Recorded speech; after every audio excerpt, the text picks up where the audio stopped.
Welcome to the Copeland Coaching Podcast, where it's all about turning your job search into a slam dunk. Your host is Angela Copeland.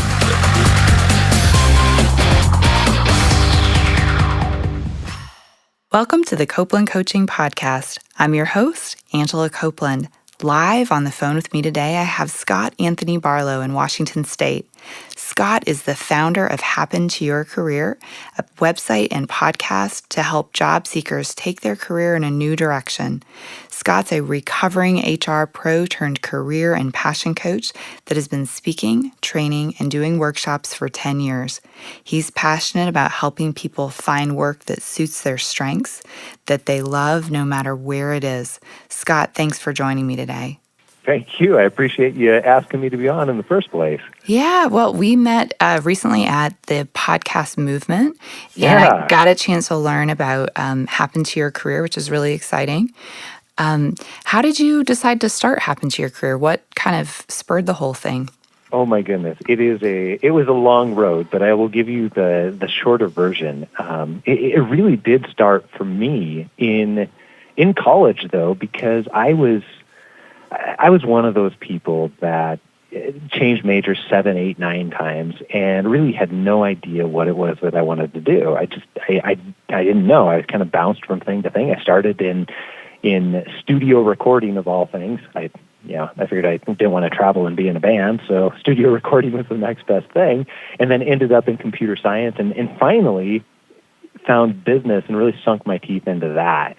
So the funny thing about where I went to school was you had to have this internship. You had to have a business internship to be able to graduate from the program, right? Mm-hmm. And I really was looking at all of the internships that my friends had and my fellow college students had, and I was seeing really menial projects and very much just these internships that felt like they didn't really matter that much to me. It's like you're not really getting any kind of experience. You're getting coffee and donuts instead of experience. Mm-hmm. And I didn't want that. I didn't want that at all. So I guess be careful what you wish for, because I ended up coming home with a small business, and that really allowed me to get a bunch of very, very rapid experience where I would learn something in my HR class in one day or my marketing class and literally put it into the business the very next day. So I got to learn business from a whole different lens at the time, and that was a lot of fun. I was making more money doing that than even what my mom was making at her job, mm-hmm. as I was going to college at the same time. But I, for some reason, thought that, since I was getting married, Alyssa at the time, my soon-to-be wife, and I were getting married and ready to start a life together. And I just absolutely, for some reason, thought that, hey, I can't continue to do this. I need to go get a real job, right? Mm-hmm. So I took what was available and in front of me, and it was this job that I knew probably wasn't the best fit for me. I mean, I knew from the beginning, but people were telling me it's this great job. You're lucky to have this offer, and you should take it. So mm-hmm. I took it, and we moved to the Portland area. And 2 months in, I started to hate it. I didn't admit that to myself at the time, but I really started to loathe it. And mm-hmm. Fast forward 10 months, and I'm having panic attacks on the way to work on my commute, and I'm doing things like staying up really late on Sunday night, trying to watch TV and convince myself that if I stayed up late, I wouldn't have to go in Monday morning, because I could feel that feeling sinking in of having to go in and just this loathing. It was really horribly unhealthy. Mm-hmm. I for some reason thought that I had to do that, and this is just what work was like. And eventually, I convinced myself that, hey, this can't be all there is. So I went and talked to my boss, mm-hmm. and went and told him that, hey, I'm having second thoughts that this is the right job for me. And apparently he was too, because he fired me 3 weeks later. Wow. Okay. Yeah.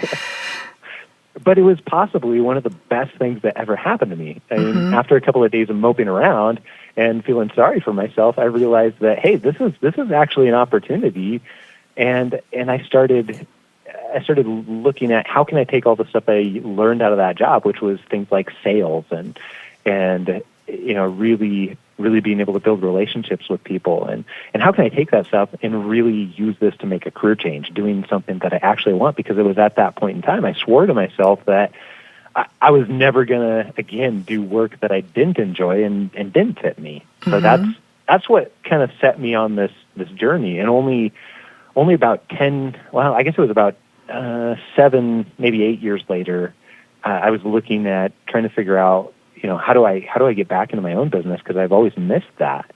And I started going through this, really my own journey of really figuring out what I want in my life, because I was on a track for VP of the company that I was working at, and Alyssa, my wife, and I just realized at some point that we didn't want to do that. We just really didn't want to do that. So we've been doing all the things, preparing to move to where the company headquarters was, and all this other stuff. And just in a conversation one day, we started talking about it. Realized this really, we don't want any of this at all. So that sparked about a year worth of figuring out, well, if I don't want all this, and I've been working on this for years, what do we want? Right.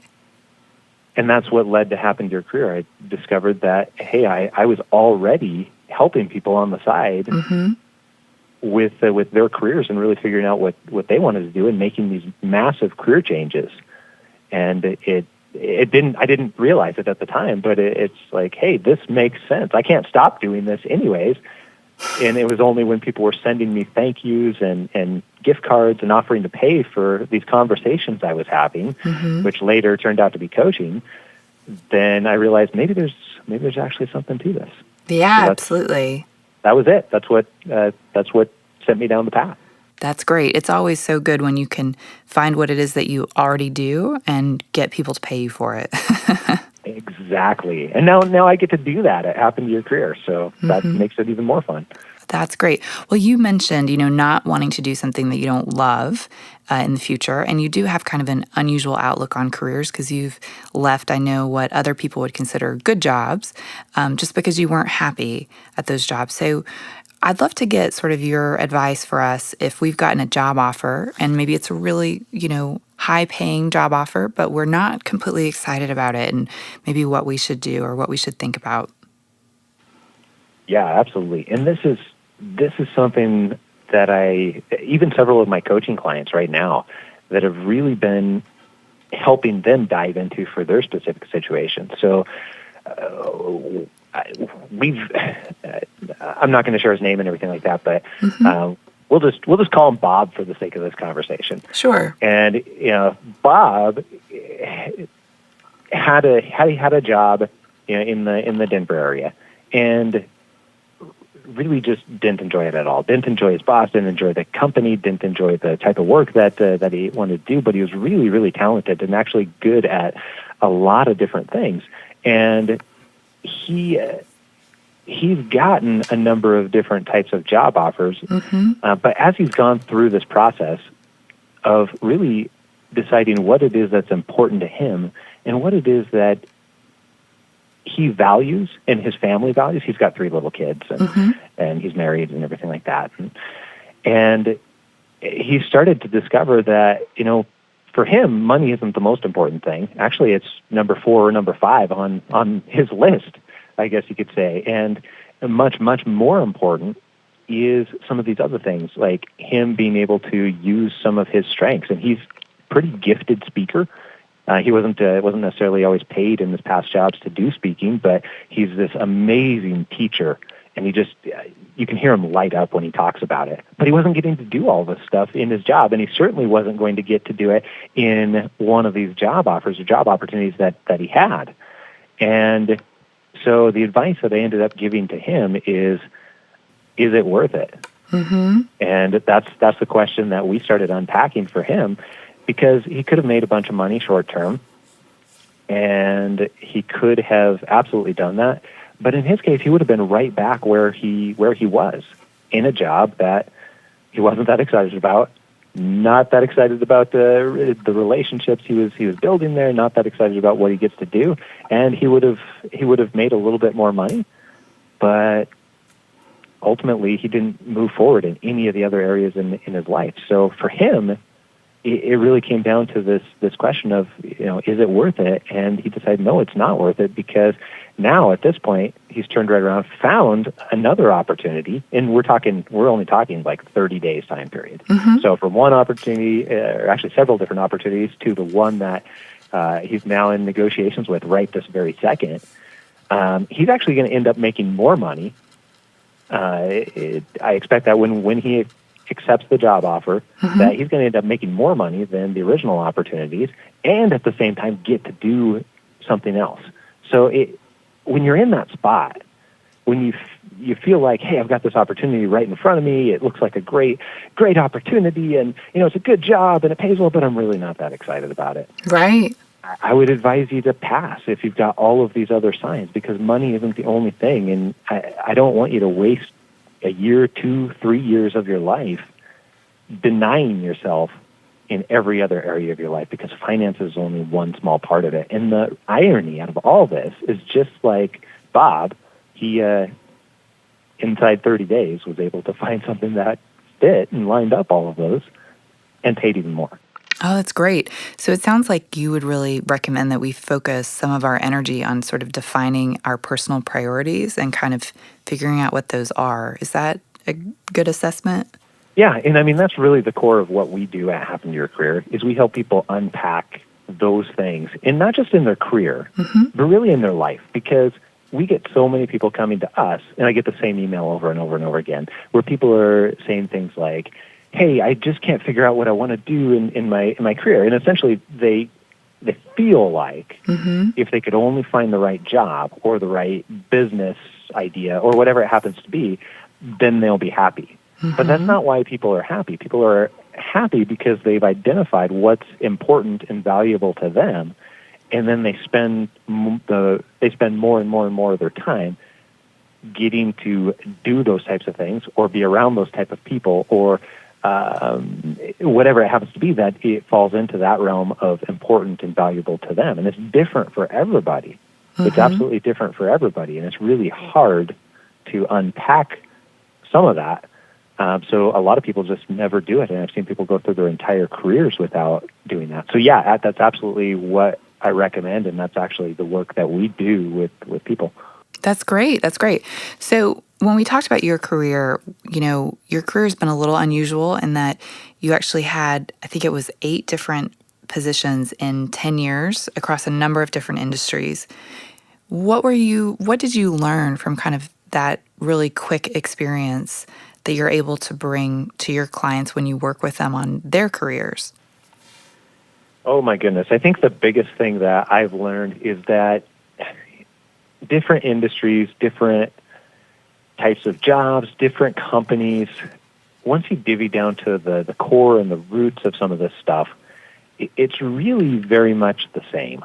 And people really get caught up on, well, I was in the technology industry, specifically in like software as a service, and now I'm trying to make this change over here to consulting, and that's a whole different industry. But the thing is, really, when you push down and kind of uncover all the different layers of what business of any kind or organizations are really about, every single one of them is about adding value and exchange of value to others in some way, shape, or form. And when you start to focus on those types of things, which usually happen through people and relationships, because that's what you're adding value to, then it removes all of the other minutia and the stuff that doesn't really actually matter. Because the funny thing is, if you're after your dream job, then people will hire you not based on whether you have this perfect list of criteria or anything. Although if you do have the perfect list, that'll help. Right. But it's much more about 3 things. It's really about, do they feel like you have the capability to do the job? Not even do you have the capability, or do you have this list of things, but do they feel like you have the capability to do the job? Do they like you? Because if they don't like you, they're not even going to worry about whether you have the capability. It doesn't even matter. And then, do they see you as a fit with the company and the team that you'd be working with? And those are the only three things once you get right down to it. I mean, I've worked in HR a lot of different places, and HR departments like to think that they're really, really, really objective. And don't tell other HR people I'm saying this, but they really, really do. And even put processes in place to try and be more objective and everything like that. But at the core, it comes down to those same things, and those things are all about whether they perceive that you're going to add value to them and their organization. And then if you're starting up a business, then it's the exact same thing. Customers, like you and I, wherever we happen to be buying from, want to see that we're going to get value. And you might call it something else, but ultimately we want to know what we're going to get in return, and we want to know and trust whoever it is that we're buying from. And the same thing goes if you're trying to get you're trying to get a job with a particular organization. I totally agree. So you mentioned getting a dream job in particular, and that's kind of a phrase I think a lot of people use when they're job seeking. Many people that I speak with are job seekers that are confused about what their dream job even looks like. And I'm guessing that you are talking with similar people. How can we figure out if we're in that position where we have sort of no idea what our ideal dream job looks like? How can we figure it out?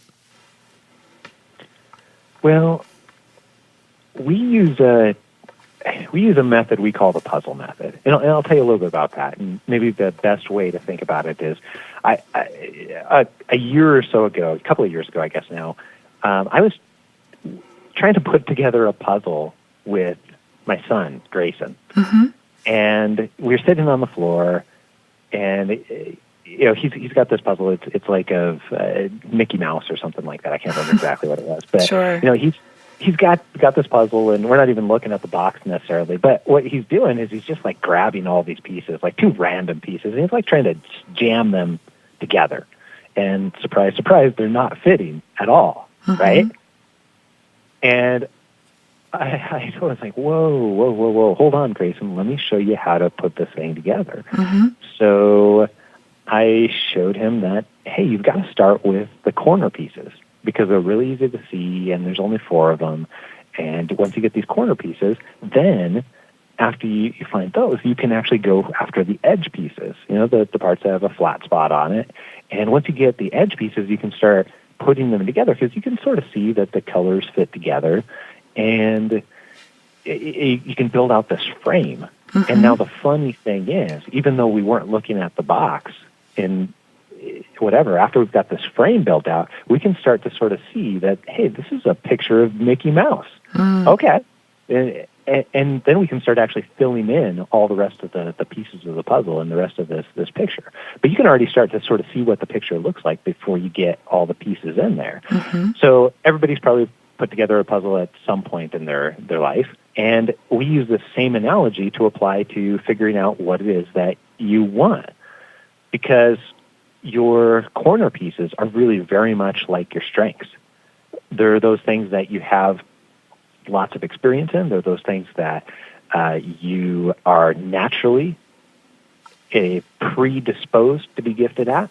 They're those things, and actually we help people find what we call their signature strengths, which are those things that you've got the ability to be great at or are just absolutely amazing at. And without going too far down that road, the strengths are something that you're going to get better and better and better at because you're naturally predisposed to those types of things, or have lots of experience or lots of interest and so on and so forth. But they're not going to change that much through your life. They're really not, especially your signature strengths. So we start with those. Those are those corner pieces, and then we help people figure out what they want in the rest of their life, in particularly several different areas. One of those areas is finances. What do you want to actually to achieve in the financial part of your life? What's holding you back in the financial part of your life? What about your relationships? And not just your family relationships and your spouse and everything like that, although those are very important too, but what about other people? What types of people do you want to build relationships with? What types of relationships do you enjoy? And helping really define each of those pieces too. Environment, and not just not just when I say environment, I'm not just talking about like a work environment, but it certainly could be that too. You know, do you enjoy working indoors, outdoors, office, at home? What does that actually look like for you? But also other parts of physical environment, like where do you want to live? You know, is that in Louisville, Kentucky, Memphis, Tennessee? You know, where actually is that? Versus just accepting what's out there. And we start to help people really define every single area of their life. So we go through a couple more of those. And then once you start to do that, you start to be able to put together this frame. And this frame of the puzzle really, all of a sudden, once you get that together, it's amazing at how this works and how your brain starts to work differently, because then you start to recognize that, oh, wait a minute, I don't want all of these other opportunities out there. They don't even fit me. They're not good for my strengths. They don't allow me to build the types of relationships. They don't allow me to focus on my well-being in the way that I want to. They're certainly not going to allow me to have the type of earning potential that I'm looking for. So once we do that, you can start filling in the rest of the puzzle. And we create out of this what we call a decision profile. And this decision profile really helps you evaluate and see what types of opportunities are great for you without putting a job title on it. Because a job title is really, really limiting, and we already established that doesn't lead you to happiness, right? Sure, absolutely. So that's kind of that's how we go about it, and that's how we look at it in figuring out what you want. And that's what we do with our coaching clients if we're taking them through that process too. Sure. So you mentioned signature strengths. And so often it is very important, like you said, to focus on your strengths, because they are the things you're going to get better at and that are going to be easier for you and you can excel at. But how do you go about helping people to identify what those strengths are? Oh my goodness, we ask lots of questions. A lot of the work that we do is through the lens of questions, and that doesn't really sound like much, but when I say that, when I mean that, first of all, signature strengths, as we kind of already talked about, they're those things that you have we say that you have the potential to be one of the best in the world at. You may not have realized that potential, but through some of your natural gifts and natural predispositions, you've got the potential to become that over time in these particular areas. And some questions and sort of some definition around that is, what are those things that, like I was, that you're doing already, and like you mentioned, that you're doing already that you can't stop doing? And I absolutely love that question, because a lot of times you don't realize it. I had no concept whatsoever when I was going and meeting with these people. I was just doing it because they were, they heard my story and they're like, oh, how did you make these career changes? Would you go to coffee and talk to me about that? And I'm a really big fan of coffee, so I would go and I would get free coffee. And then I started realizing over a very, very long period of time that, hey, I'm actually adding value to them, and it's not just about the coffee anymore for me. And this is something that I just really, really enjoy, and I started doing it more. And I'd never dawned on me that it could be a business, or that I could do it even more and in a different way. Sure. So what are those things in your life? Because everybody has them. If you would have asked me 5 years ago what those things were for me, I don't know if I would have been able to answer very well, even though I was doing that. So you have blinders on when you're doing some of these things too. So what are those things that you lose track of time? This is another one of my favorite ones. What are those things that when you're doing them, you just really start to lose track of time? And how does that work for you? And another couple examples of those two. At Podcast Movement, you got to meet Jody Mayberry, right? Absolutely. So Jody was a coaching client for a while, and he kind of fell into his business. And his business at the time was marketing, right? And he was doing things like Facebook campaigns for some of his clients and whatever else. But he really wasn't enjoying it that much. He was sort of accepting any type of work that he could get at the time. And Jody and I started working together because he was really he was at the place of like, hey, should I throw in the towel on the business, or should I go get another job, or what should I do? And the funny thing about Jody is as we started unpacking some of his strengths, he didn't even necessarily realize some of these things were strengths too. He's the type of guy, and I think you guys went to dinner or something, so you might have already realized this, but when you ask him a question, he'll typically answer the question with well, have I told you the story about, and then he'll tell you a story. Because the guy cannot stop telling stories, and he's just this absolutely amazing storyteller. So now, plus the other thing that he does really, really well is building relationships, often by being able to tell stories and engage people in conversation, and that's something that he can't stop doing it. If you tried to make him stop, he wouldn't be able to. So now he gets to do some of this stuff for a business. We started trying to figure out, okay, how can you actually incorporate this into a business? So he started hosting other people's podcasts, and he started creating stories in a different way. And now he's actually doing copywriting work as well, which allows him to be able to tell different stories through several different lenses. So that's a great example of a couple of those things. But some other quick questions to be able to ask yourself are, what are those things that come very naturally to you? What do people thank you for? Because that's often a clue. Because your natural reaction, or most people's natural reaction, are going to be, yeah, that's not big of a deal. Like Jody, with him, he's like, I just like telling stories. Whatever, it's not that big of a deal. And it's like, no, this is a big deal. Right, it's very special. I can't tell stories that well. So you've got those things too. And everybody has those things. So those are just a couple of the types of questions that we work through. No, that's really great. Those are great suggestions to help us to kind of identify those strengths. So on your website, you actually talk in a couple of places about using our strengths to find our happiness. And I'm getting the sense in terms of, what you've been sharing, I'm getting the sense of where you'd be going with that. But can you just share a little of information about what you mean by finding happiness in our strengths? Yeah, and I'll try and pull some of the stuff together that we've already been talking about for you. Have you heard of John Maxwell? Excuse me? Have you heard of a guy by the name of John Maxwell? He's an author. He's written a bunch of books and blah, blah, blah. He does lots of speaking and everything like that. I'm not sure. Yeah, I'm not sure. So he wrote he's written like 21 books or something along those lines. A lot of them start with the 7 laws of irrefutable type of thing. Either way, I don't know if I like his titles so much, but his books are amazing. And as a speaker, he's even more amazing. And one of the things, I've seen him speak probably 3 or 4 times, and one of the things that struck me the first time I saw him speak was he got up there and he was in the middle of telling a story, and he made the offhand comment of, I sometimes don't know whether I'm working or whether I'm playing. And it's very, very, very apparent that is absolutely true for him, because he gets to remain in his element where he is leveraging his strengths a lot of the time. And he's a very intentional guy.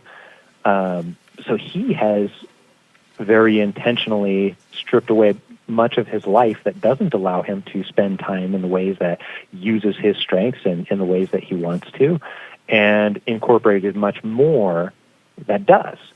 And that's one of the things that other people can do too. It doesn't necessarily have to be an all or nothing type thing. But if you're in a job where you are not getting to use a lot of these strengths, it probably feels very grating. It probably feels like something's rubbing you the wrong way, and it feels very laborious to try and do some of your work. And for me personally, this is things like gathering data. These are things like, oh my goodness, I just absolutely cannot spend very much time in Excel. I can't. I love talking about the after effects, like the after effects of analysis and how that applies conceptually. But man, if you ask me to spend time in Excel, processing some of this stuff, which I know many people love, I just can't do it. It'll take me 7 or 8 times as long as anybody else who really enjoys interacting with data that way. Right. So, that's a great example right there, because if I'm spending 8 hours a day doing that, it's going to have that grading type feeling, and I'm not going to feel very happy. Versus if I get to do things like this with you, Angela, where we're just chatting, and I get to share concepts and stories in a way that can teach other people. That's something that I absolutely love. No, so I get to. Oh, sorry. Go ahead. No, absolutely. I totally agree with you. I mean, you're talking about, the things that are difficult and sort of painful versus the things that are very natural and are enjoyable to you. Yeah, so that echoes throughout the entire rest of your life, too. So that in itself will not allow you to instantly be happy, because there's other elements of happiness, too. And we already established that, happiness is not the equivalent of a job or a business or anything else along those lines. It is being able to spend time in the ways that you value. So there's other elements besides just your strengths. But your strengths help a lot, because if you're really truly enjoying what you do, typically you're much happier. And when you incorporate that with other things that are really important to you, then that's what allows you to sort of create happiness for yourself, because happiness is to some degree a state of mind. I hate to use that cliche, but to some degree it is. You can choose to create your own happiness, or you can choose to ignore what will make you happy and excited to get up in the morning. Absolutely. So speaking of being happy, you mentioned when we first started talking that sometimes you'll speak with people who will say something like, if only I could find the right job, I would be happy, or if only this thing would happen.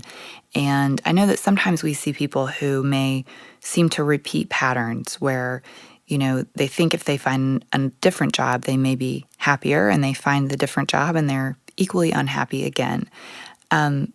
If we're experiencing this kind of a pattern where we're going from one job to another and we're continuing to be unhappy, what could we do to consider? What could we consider to try to change that pattern? That is really a great question. I do believe very strongly that it comes back to really identifying what it is that you want in life. Because the average person can't answer that question. Even the people that want to answer that question, even the people that I work with, that they're coming to us to try and answer that question, they can't answer that question straight out, because it's a really difficult question to answer, because there's so many layers often, and so many things that hold you back from being able to say, here's what I want.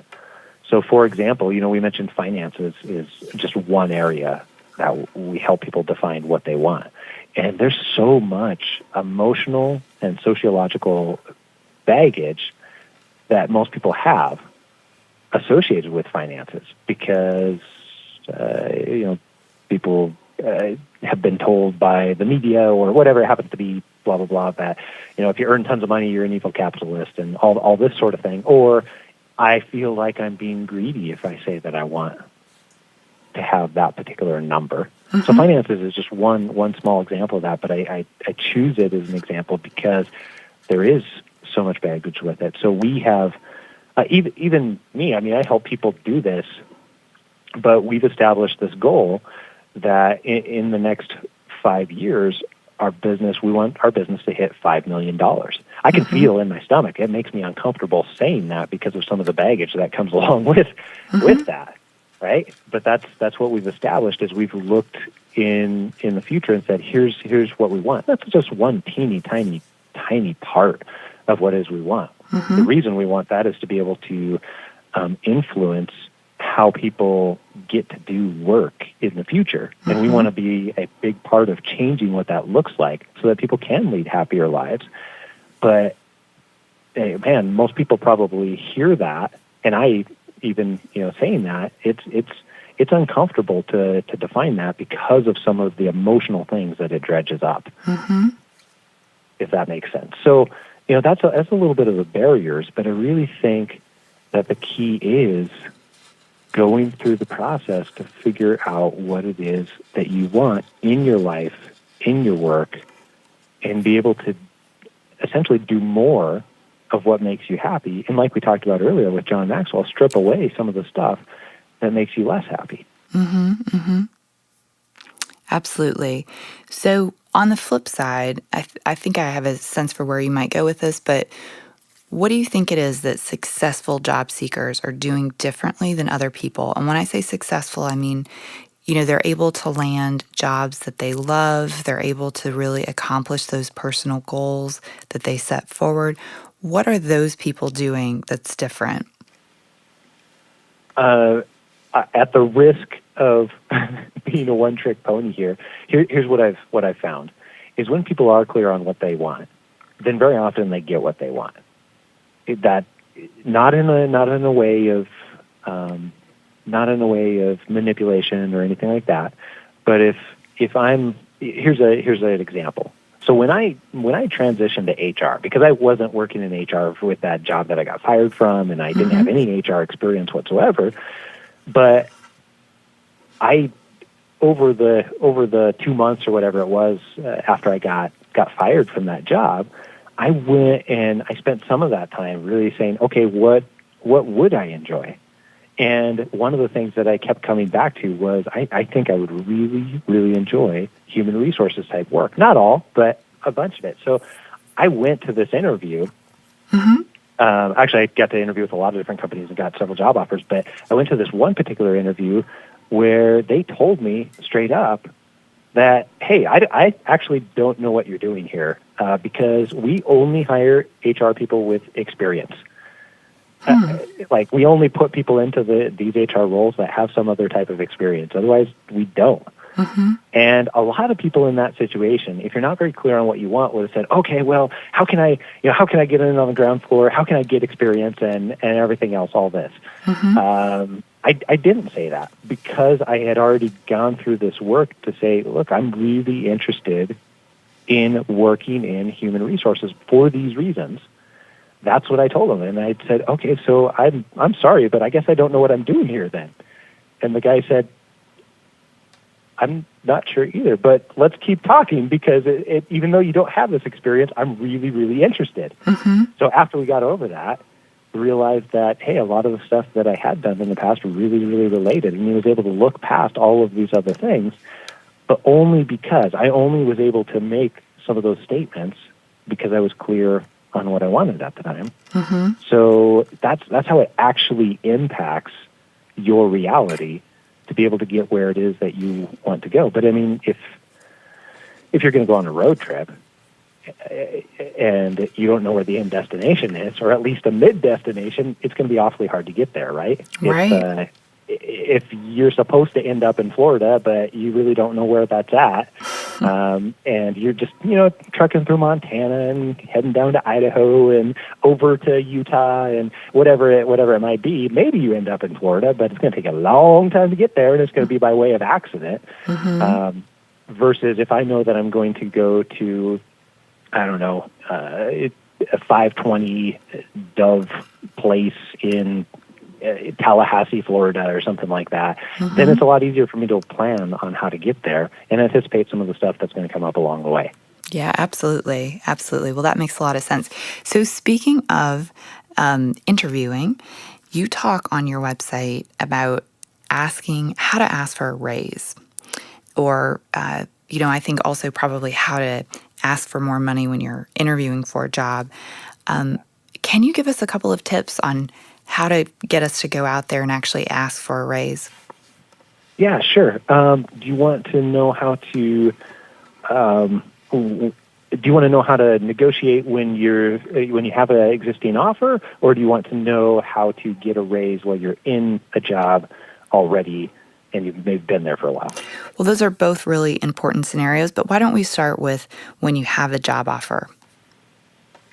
Okay, so this is something that we do every single time with our coaching clients that are looking for jobs, and this is kind of where I jokingly tell them that, hey, this is where all the money that you paid me, because we're not cheap by any means. This is where I make my money back, and so far we have 100% track record in getting those clients more money than what they originally offered. sometimes to the tune of, tens of thousands of dollars more. Mm-hmm. But the way that we do that is we approach it as a partnership. Because very, very often what happens, and just setting some of the groundwork here, what happens is you get to that place and you're excited about the job and you start to get emotionally attached. And that's actually a really good thing. That's actually a really good thing because I don't want you going into a job that you're not excited about and you're not a little bit emotionally attached to, mm-hmm. right? So the problem that comes with that is people feel like, well, if I ask for more, then that's maybe showing them that I'm greedy, or if I ask for more, I might lose the job. Mm-hmm. First of all, I've hired probably well over 500 people, mm-hmm. And done thousands of interviews, and been on the fringes of many, many, many other job offers. And I've never, ever, ever, ever seen a job be pulled away because of what somebody was asking for. People expect negotiation to happen. Mm-hmm. And when it doesn't, the employer is like, hey, okay, well, that was easy. All right, let's move along. And we got a deal. Mm-hmm. But knowing that up front, we always advise people to make some kind of counteroffer. Mm-hmm. And a couple of things to know going into it is if you're approaching it as a partnership, there's some particular ways that you can do that. And then it doesn't feel so standoffish. Because first of all, they're hiring you, sometimes after months of interviews, because they like you and they want you to work there. And they're emotionally attached too.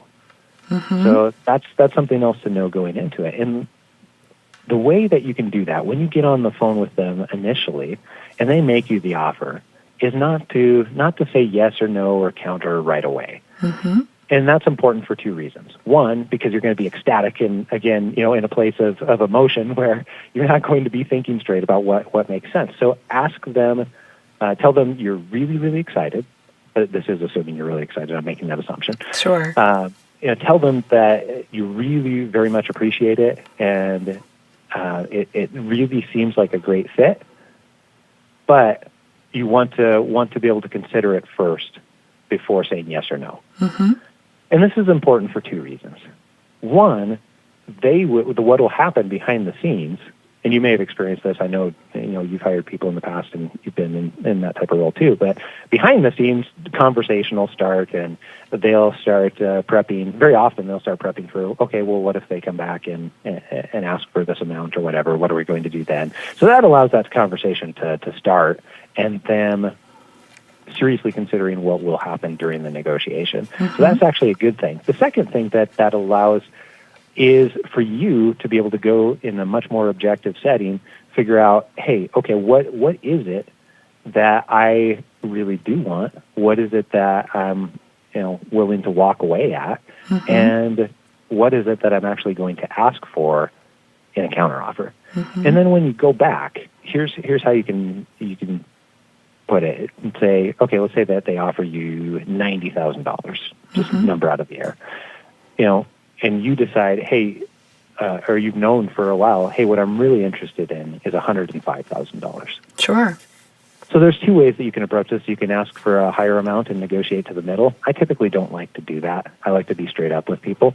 So you can go back to them and say, hey, look, I am really, really excited, reinforcing that they've made the right decision and you're not just going to run or anything like that. Mm-hmm. I'm really excited about this job, this opportunity. It really does seem to fit. The only thing I would like is it doesn't seem to line up on the salary side. Mm-hmm. I was really looking for $105,000. What can we do to get to that number? Mm-hmm. And that's a really important question. And the verbiage, it might not sound like much, but the what can we do to get to that number does two things. First of all, it creates that partnership that we were talking about. And it's not an adversarial type thing. It's not an ultimatum. And it allows the opening up of conversation about how can we make this better? How can we figure out how to overcome this problem together? Mm-hmm. And that in itself, one of a couple of things is going to happen. They're either going to say, oh yeah, no problem, but usually it doesn't happen that particular way. Instead, usually what happens is they'll say, well, okay, let me get back to you. Give me 2 days and I'll get back to you.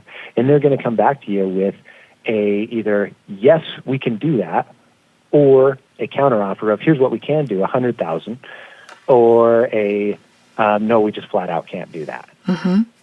So if it's a yes, all right, we're done here. If it's we can come back to you with $100,000, then that gives you the opportunity to be able to decide, is that acceptable, or possibly to get creative in other areas too.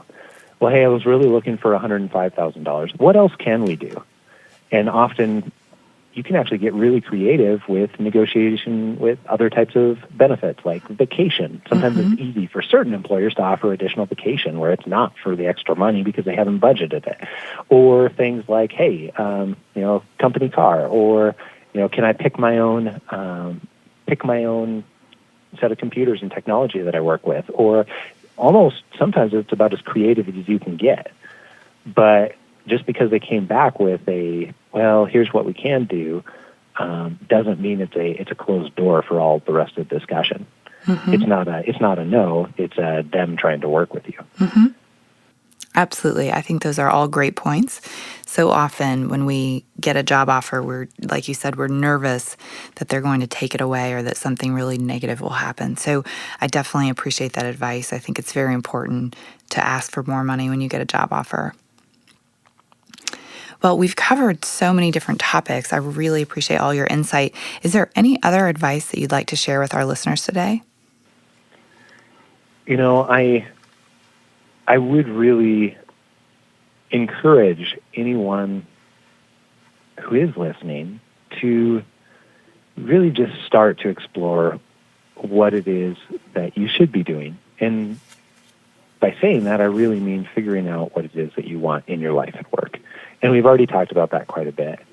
And in fact, here's what I can do. We actually we have a free 8-day course that helps people guide yourself through that process. Mm-hmm. And we've had lots of people make really successful career changes because of this course. I've had people literally offer to pay me and offer to send me money for this again and again and again. But what we can do is, for your audience, we could actually set that up completely free. We